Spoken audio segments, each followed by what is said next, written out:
The guard's hand stopped me inches from the chamber seal, and everyone noticed too late. I had crossed 6 sectors to reach that room, carrying a treaty case that felt heavier than its actual 12 pounds. Not because of the metal, because of what sat inside it. Draft concessions, mineral routes, prisoner exchanges, the kind of paper that could save cities or starve them. The summit chamber ahead glowed pearl white through a ring of pressure glass. Clean, formal, safe, if you believed in architecture. I used to. Caelan Ward stepped in front of me before the door finished cycling open. One movement. Quiet. Precise. No drama in it. His palm touched the air in front of my chest.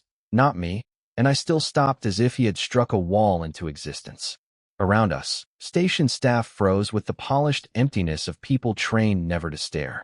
The 6 security officers along the corridor looked annoyed more than alarmed. To them, protocol delays were an inconvenience. To the 12 delegates waiting inside, I was already late. Why? I asked. His head tilted a fraction, listening to something I could not hear. He was wearing formal black instead of tactical armor, which made his size seem almost accidental. A human in ceremonial cloth. Broad shoulders. Stillness like a locked door. I had reviewed his file on the shuttle in less than 3 minutes. Earthborn. Former military contractor. Licensed close protection specialist. No disciplinary findings that mattered to diplomacy. Useful muscle. That was what I had assumed. Your route changed 12 minutes ago, Caelan said. It was a station adjustment. It wasn't in the station's traffic rhythm. That answer irritated me more than it should have. I was not paying for instinct. I was paying for competence with evidence attached. The corridor lights flashed gold, signaling chamber readiness. Inside that room, rival governments were waiting for me to begin. Every second of delay cost leverage. On my world, hesitation in public was read as weakness first, caution second. I am expected, I said. Yes, he said. That's the problem. He moved then, not toward the door but toward the treaty case in my hand. Fast enough that my breath caught. He took it from me before I chose whether to allow it, set it on the floor, and turned it 90 degrees. His thumb found the lower seam. I felt heat rise under my skin. Caelan, step back.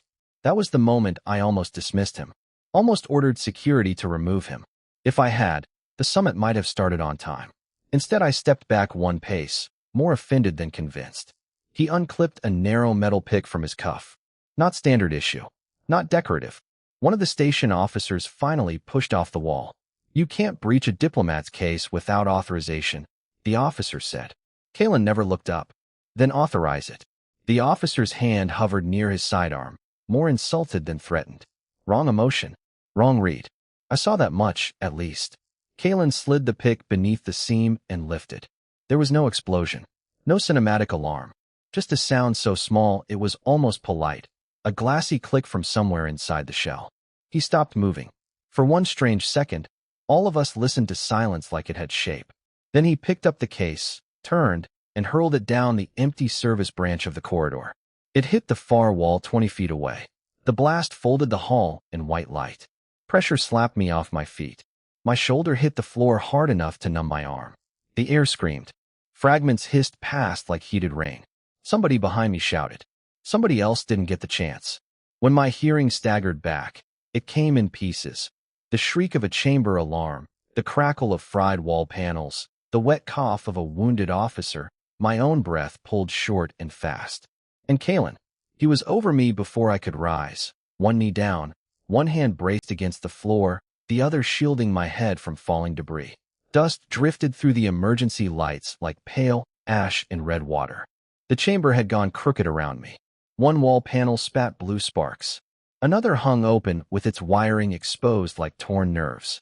The polished conference floor was buried under crystal shards, splintered composite, and one overturned serving cart still spinning a single wheel.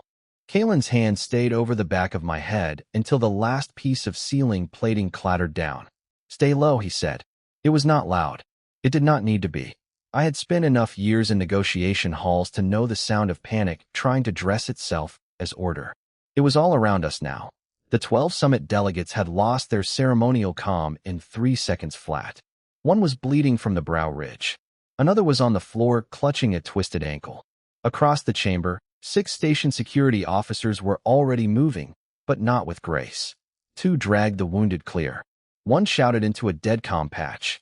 Another aimed a sidearm at the blown service entrance, as if outrage alone could stop whatever came next. I pushed up on one elbow.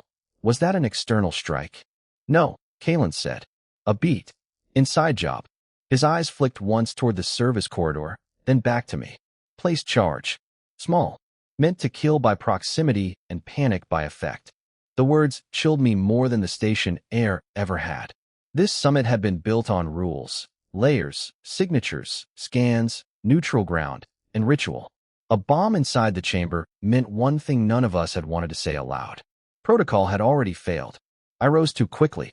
Pain flashed through my left wrist where I had caught myself against broken glass. Caelan caught my forearm before I slipped. I hated that the movement felt natural, as if my body had already accepted his intervention before my pride had. I can stand, I told him. I know, he said. That isn't why I'm holding you. That answer landed harder than it should have. One of the delegates from the Western Cluster was already speaking in the clipped, outraged cadence of someone building a public accusation before the smoke had even cleared. This was targeted. Her corridor assignment was leaked. Someone in this room provided timing. Her. Not my office. Not my delegation route. Me. Every surviving face in the chamber turned a little. Not fully. Not openly. But enough. Suspicion never arrives with boots. It glides. And then I understood the new danger. The blast had not only torn steel and glass. It had stripped away diplomatic distance. In its place came instinct. Ranking. Blame. The oldest predator in any civilized room. If I accused too quickly, I would look frightened. If I hesitated, I would look weak. Either could cost me the authority I had spent 11 years building. That was the price now. Not blood. Position. Caelan saw it before I spoke. You need to move. Running would confirm guilt in half their minds. Staying here gives the other half a second chance. That was the first moment I truly misread him. I thought he was only speaking as hired muscle, measuring angles, exits, likely kill zones. Useful. Competent. Replaceable in the way all security professionals are forced to become if they want their employers comfortable. Then one of the station security officers strode toward us with weapon raised, not at the corridor, but at Caelan. You, the officer snapped. Step away from the diplomat. Human personnel weren't on the final internal clearance list. The room shifted around that sentence. I looked at Caelan. For the first time since the blast, he did not move immediately. He lifted his empty hands an inch from his sides, careful, balanced. I saw then what I had missed before. Not fear, not surprise, but calculation under restraint. The kind that comes from a man used to surviving rooms that have already decided what he is. He's with me, I said. The officer's jaw tightened. Then why was his identity flag scrubbed from the public security manifest? I did not know. The officer's question stayed in the air longer than the smoke. Red emergency strips pulsed along the buckled walls, turning every face in the chamber into something half-born and dangerous. I pushed myself upright on one elbow, my left wrist stinging where broken tile had sliced it. Across the ruined threshold, more station security officers were moving in with practiced caution, boots splashing through spilled carafes and black coolant. 6 in all. Neutral gray armor. Shock batons still holstered, pulse carbines low but ready. One of them crouched beside the wounded officer near the dais and pressed 2 fingers to his neck ridge. Relief passed over her face, thin and quick. Alive. That should have steadied me. It did not. Because the first officer had not lowered his weapon from Caelan Ward. I asked you a question, he said. Before I could answer, Caelan Ward did. Because someone expected the public list to leak. His voice was low, almost quiet. It carried anyway. The officer's eyes narrowed. That an admission? That your system has a hole, Caelan Ward said. Yes. The chamber shifted around us then, not physically, but politically. I felt it as clearly as a pressure drop. Until that moment, the suspicion had been pointed at one man. Now it turned, searching for a second target no one could see. I got on my feet too quickly. The room tilted. Caelan Ward rose at the same time, not touching me, only positioning himself half a step to my right where he could see the entrance, the shattered vent above the gallery, and the delegates beginning to emerge from emergency alcoves along the walls. 12 of them. Some shaken, some furious, all watching. A Caelan representative with silver-breathing lace still hanging loose at the throat gave me a brittle smile. Diplomat Selis Vey, perhaps your human has an explanation for the explosion as well. The words were soft. The aim was not. I knew that species. I knew that smile. A strike delivered in silk. I have an explanation for your timing, Caelan Ward said. Every head in the chamber turned toward him. Mine included. The first officer snapped. You do not address summit delegates. Caelan Ward ignored him. His gaze stayed on the Caelan representative, then moved once, briefly, toward the reflection in a fractured wall panel. I followed it and saw almost nothing, just bent light, drifting dust, and the faint blue blink of a maintenance access indicator above the northern service seam. Then I understood what he was looking at. Not damage. A route. There are 2 people missing from this room, he said. The chamber went still in that sharp, unnatural way that happens before panic decides whether to bloom. The officer nearest the delegate console checked her wrist display. Attendance lock says all 12 delegates are accounted for. Attendance lock is reading badges, Caelan Ward said. Not bodies. A cold line traced its way down my spine. I turned toward the alcoves and counted again, this time with my own eyes. 12 forms. 12 diplomatic sigils. But one of the Celt delegates was standing too straight, too balanced on the rear foot, as if ready to spring instead of negotiate. And the Myrat envoy beside the west pillar had gloves on. Inside a sealed, oxygen-neutral chamber. No one wore gloves in a room like this unless they meant to leave no skin trace. I heard myself speak before I had decided to. Seal the service seams. The first officer hesitated. That hesitation cost us the truth for one more second. Then the false Celt moved. Fast. Not toward the door. Toward me. A flash of pale filament uncoiled from one sleeve, thin as wire, bright as a fishing line in sunlight. Caelan Ward intercepted before my body had even chosen fear. One step. One turn. His forearm caught the filament on a strip of torn ceremonial fabric, trapping it before it touched my throat. The smell hit next, acid and hot metal. Not a weapon for killing quickly. A weapon for making an example. The room erupted. Delegates shouted. Security surged. Noise broke first. Not language. Not reason. Just the raw animal sound of 12 summit delegates losing composure at once while 6 station security officers tried to force order back into a room that had already chosen panic. The filament still hissed where it bit into the torn ceremonial fabric on Caelan Ward's arm, smoking like a fuse that had failed to find powder. I could smell the chemical hunger in it. Acid. Deliberate pain. The delegate who had released it did not run. That was the first detail that cut through the chaos. A predator that expects fear does not flee after a missed strike. It adjusts. Silk whispered as 3 of the delegates stepped away from the shouting cluster with the same polished calm they had worn through opening protocol. Their formal layers shimmered in the red emergency light. Soft drape, jeweled fastenings, sleeves too long, collars too high. Elegant. Ceremonial. Harmless, if you believed in surfaces. A moment ago, I had. Now I saw how carefully they had dressed for concealment. One sleeve hung heavy on the left. Another delegate's collar sat too rigid against the throat, as if something slender had been stitched inside. A third had no fear in the eyes at all, only irritation. The look of someone offended that a meal had moved. They're together, Caelan said. His voice did not rise. It cut. A security officer nearest the center turned toward the 3 silk-clad delegates, finally following the line of his gaze. Too late. One of them spread both upper hands in diplomatic outrage while the lower right hand slid beneath a fold of luminous fabric. Not reaching for credentials. Not reaching for balance. Reaching for the next move. I stepped forward before anyone ordered me not to. Lock their hands visible, I said. Now. The officer hesitated. That hesitation cost us the illusion. The nearest silk-clad delegate smiled at me with all the courtesy expected at a summit and touched 2 fingers to the table edge. A soft click answered from underneath. Small. Mechanical. Intimate. Not an explosion. Worse. Every privacy field in the chamber died at once. The air changed with a flat electronic sigh. Sound sharpened. Hidden frequencies spilled naked into the room. My translator implant stung behind my jaw. On the center table, a dozen personal data veils collapsed in glittering static, exposing layers of sealed negotiation notes, black channel prompts, side agreements, leverage packages. Private bargaining positions from rival governments flashed into open view for less than 2 seconds. Long enough. The chamber went from attempted murder to diplomatic catastrophe. Shouting changed flavor. Not fear now. Rage. You breached sealed terms. That file was sovereign. Security, detain. No one leaves.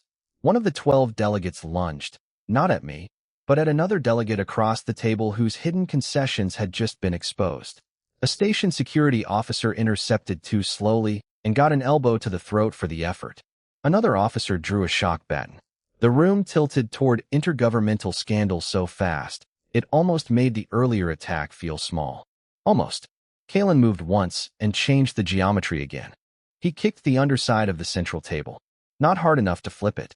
Precise enough to jar the concealed device loose. A black wafer no bigger than a poker chip skipped across the polished floor and stopped against my shoe. I saw the burn mark where it had bonded to the table frame. Smuggling tech into a neutral chamber.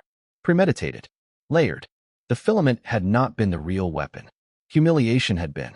They wanted the room poisoned, I said, hearing the truth as I spoke it. Not my blood. Not first. Trust. The 3 silk-clad delegates understood that I understood. Their faces changed then, all at once, civility peeling back by fractions. No snarl. No theatrical threat. Something colder. Professional appetite.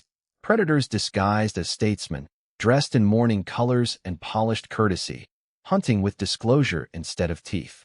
One of them looked straight at me. Withdraw your accusation, they said, calm as prayer. Or every government here receives the rest of what we planted. The threat should have landed like a blade. Instead, it landed in the space between one breath and the next, and I heard something else. Not fear. Calculation.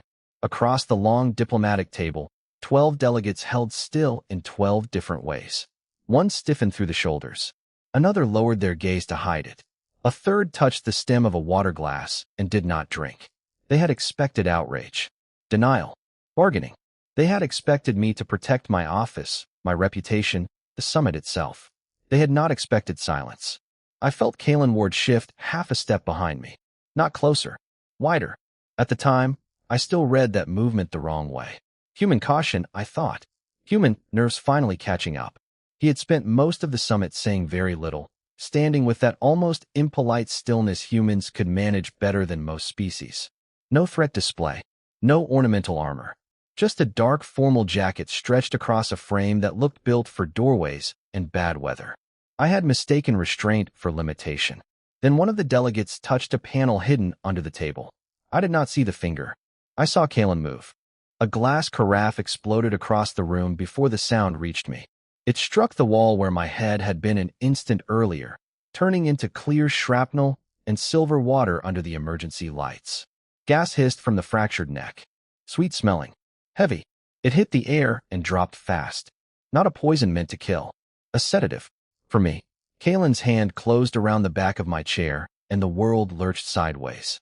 The polished floor slammed into my knee. My palm skidded over cold metal inlay. He had pulled me down hard enough to bruise, then kicked the chair onto its side as a shield just as 2 more projectiles cracked from the far end of the table. Ceramic this time. One burst against the chair. The other burst against the wall, releasing another white plume that sank instead of rising. The 6 station security officers reached for restraint tools. Too slow.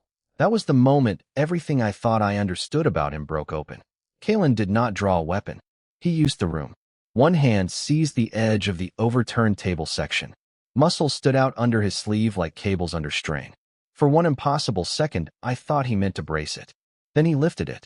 Not elegantly. Not easily. But undeniably.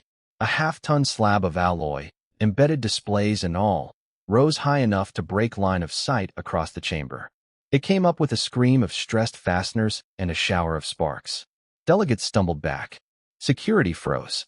The white sedative cloud struck the underside of the table and rolled away from us.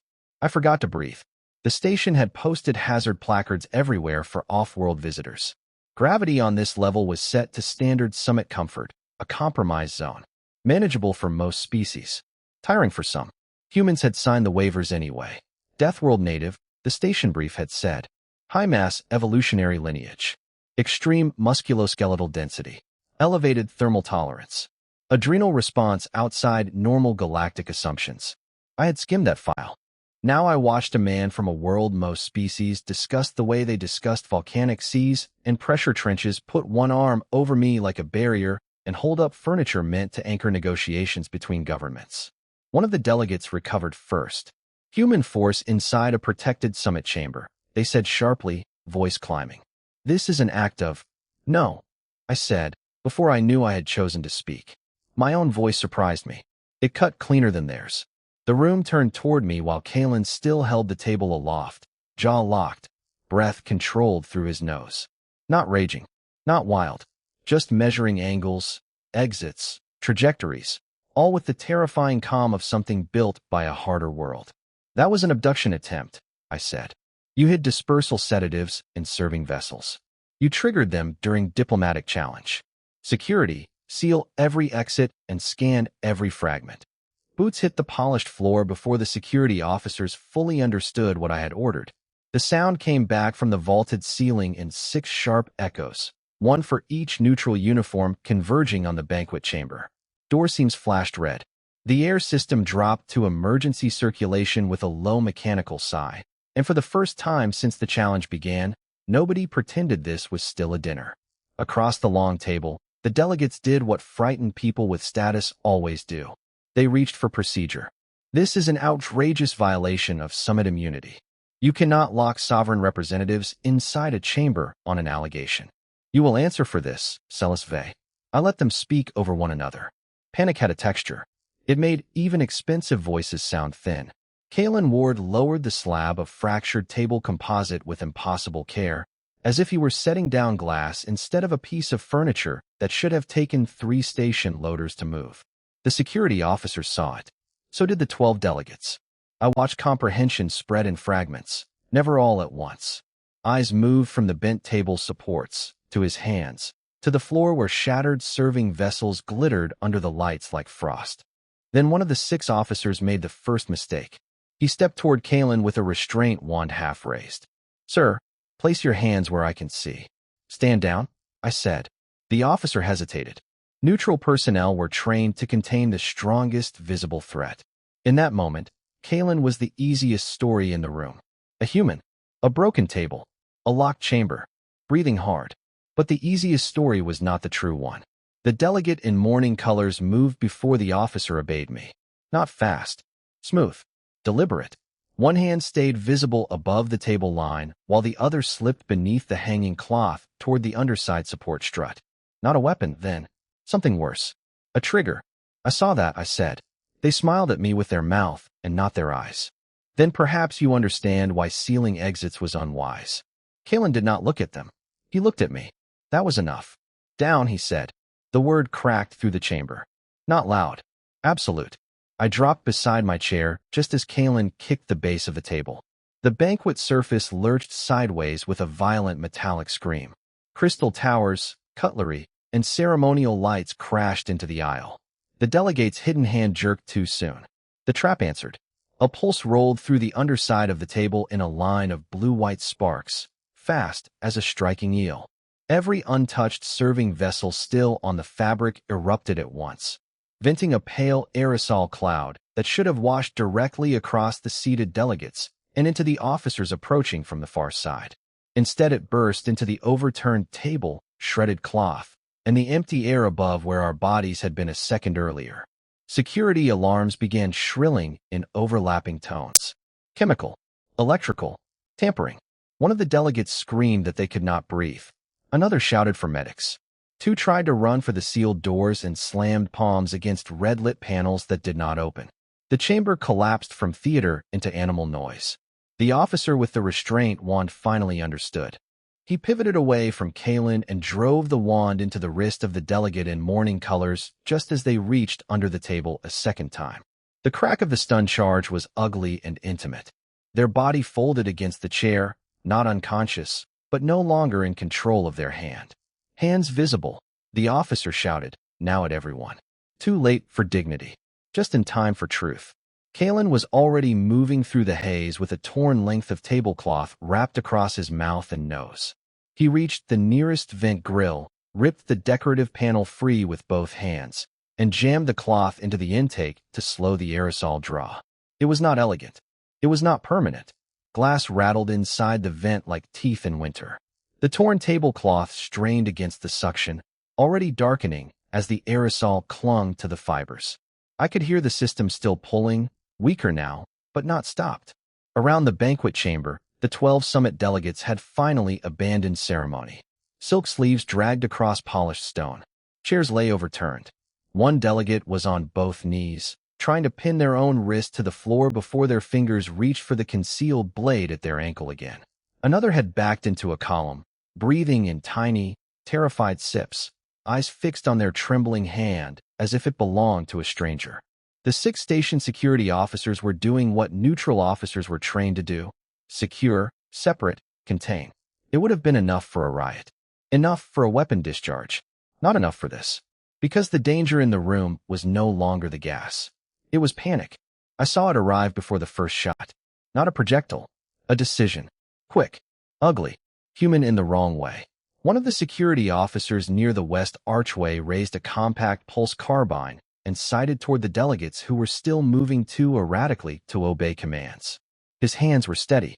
That was the worst part. He had decided that paralysis through force was cleaner than losing the room. Hold fire. I shouted. The vaulted ceiling threw my voice back at me, thinner than I wanted. The officer did not lower the weapon. At the far vent, Caelan turned his head at the sound, cloth still tied over his mouth and nose. One hand braced inside the stripped grill. His eyes moved once across the chamber and measured everything. The officer, the delegates, me, the distance between. Then he made a choice that was not in any protocol I had ever signed. He let go of the vent. The aerosol draw deepened at once with a hungry metallic hiss. I heard 3 delegates gasp as the current shifted. Caelan moved anyway. Not toward me this time. Not toward cover. Straight into the line between the officer and the delegates. Boot soles bit the floor. A serving cart crashed sideways as he drove it with one shoulder into the officer's firing lane. The pulse burst hit the silver frame instead of living bodies. White light flashed through crystal and steam. The cart folded with a shriek of metal, plates exploding across the floor like ice under a boot. Stand down. Caelan barked. Not loud. Final. The officer swung the muzzle toward him on instinct. Caelan was already inside the weapon's arc. One hand caught the barrel. The other struck the weapon housing hard enough to spoil the charge cycle with a shower of blue sparks. It was fast, brutally economical, and nothing like the polished restraint I had seen from him all night. For 1 second the room glimpsed what kind of world could produce a man who treated an armed guard as a solvable physics problem. Silence did not follow. A scream did. One of the delegates near the central table had lost the battle with their own hand. The hidden blade came free. Not a ceremonial edge after all. Slim. Curved. Wet with the toxin capsule it had broken on the way out. The delegate was crying while their arm drove the blade toward the nearest rival. This time I moved. No one had to tell me what was at stake. If that blade found blood, every government represented in that chamber would leave with a reason to call it assassination. Treaties would die before sunrise. Worlds could follow. I crossed the space between them and caught the attacker's wrist with both hands. Pain shot up my arms so sharply my vision flickered. Their species was stronger than mine in the shoulders, weaker in the spine. I knew that from briefing files, from cultural notes, from every dry page I had once treated as knowledge. None of it prepared me for the heat of living muscle fighting itself under my grip. The delegate's fingers kept closing. The tendons in the delegate's arms stood out like braided wire under pearl skin. My hands were already slipping. The aerosol hiss above us had gone from a leak to a thin, eager draw, and every instinct in the room had narrowed to the same ugly point. Survive first, explain later. Then Selis Vey moved. Not backward. Not toward the door. Toward us. Her ceremonial mantle dragged across the polished floor as she crossed the space in 3 sharp strides. The station lights caught on the metal lattice at her throat and turned it white. I saw terror in her face for half a second. Then training took it away. She seized the long glass water carafe from the center of the table and brought it down hard against the vent housing above the attacker's shoulder. The crack was clean and violent. Shards burst across the table in a spray of bright knives. The impact buckled the vent grill just enough. Airflow changed with a deep mechanical cough. The suction that had been feeding on the room stuttered, then dropped. Not stopped, just slowed. It was enough. The attacker's grip faltered. I twisted, not to break the wrist, but to turn the whole arm inward across their own center line. Their spine folded exactly where the briefing files had said it would. A cry tore out of them. Thin, shocked, more insult than pain, and their fingers opened. The slim injector clattered across the plates and spun to a stop beside a bowl of untouched fruit. One of the 12 delegates made a sound like choking. Another shoved back from the table, so violently the chair skidded into the wall. No one rushed us. No one shouted orders. The 6 station security officers were still frozen in the impossible gap between protocol and action, staring at the broken vent, the aerosol stain darkening the cloth, the weapon on the table, and me with both hands on a diplomat from a government too important to manhandle. Selis Vey did not look at me. She looked at the injector. Then she looked at the attacker. And when she spoke, her voice cut through the room so cleanly that even the vent seemed to listen. "Do not touch that device," she said. "Seal every exit. No one leaves." The nearest station security officer hesitated. I saw the whole war in that pause. Neutral jurisdiction. Diplomatic immunity. Career. Consequences. Selis stepped closer to the table, glass glittering around her shoes. "You smelled it too late," she said to the room, not raising her voice. I did not. That compound was tuned for my biology. A silence spread outward from her words like cold through water. Until that moment, most of them had still been trying to believe this was a misunderstanding. A panic response. A private dispute that had turned theatrical.